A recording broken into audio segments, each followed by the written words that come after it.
In the busy real estate market of Greater Toronto Area, we call it as GTA, a fascinating strategy often puzzles many. Properties selling for significantly above asking price within days. This phenomena, known as underpricing, is a deliberate tactic to spark interest and competition among potential buyers. But why would anyone list their property below its fair market value? Let's understand this strategy, its nuances for both sellers and buyers.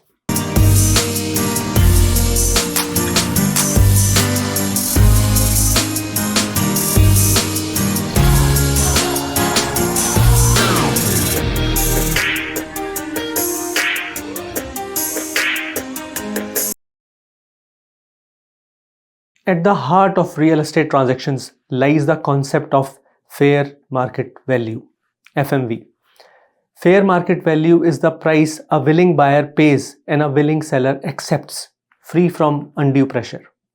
Determining FMV involves a meticulous comparison of recently sold properties of similar type, style, age, specifications, and location. The accuracy of market value hinges on the number of comparables and their recency, providing a solid foundation for selling or buying decisions.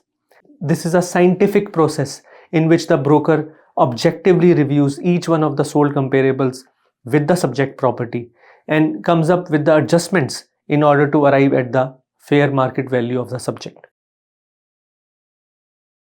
Underpricing is employed to generate buzz and increase property viewings. By listing below fair market value and setting an offer presentation date, sellers aim to attract multiple offers, creating a competitive bidding environment. This strategy not only ensures the property reaches fair market value, but can sometimes surpass it due to the urgency and the competition it fosters among buyers. Also, I should mention that this is only applicable in more sellers inclined markets. Your strategy as a buyer should be to determine the fair market value with your agent. And the more robust and analytical it is, the better it is for us as a buyer. And once you have the fair market value range, you should make sure that you are within that range only when you offer. One should not get emotional and overpay in any situation when buying real estate. Your offer amount should be very reasonable and within the dictates of fair market value based on the previous sales in the area, and nothing more. Even if this means you might not get the property, more will be coming your way in the next week and the next one. You will be fine. When as a buyer you are offering for a property, we should not care whether there is one offer or 10 offers on the property. The price we want to pay should be as per our fair market value analysis. And that's it. Just the fact that there are more buyers queuing up to purchase should not impact my offer price. Now let's discuss about the seller strategy. As a seller, your agent has a big task at hand to ensure all buyer brokers who have come up with an offer for their clients are informed throughout the presentation on the happenings of the day. For sure, only one of the offers will be successful. However, once the selection process is done by the seller, all stakeholders involved should be informed so that they can update their buyers. Another important work should be to strategically set the pricing.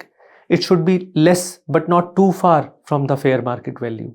As if the gap is too high, there could be a situation that offers land up way lower than the fair value and it would work as a detriment for the seller.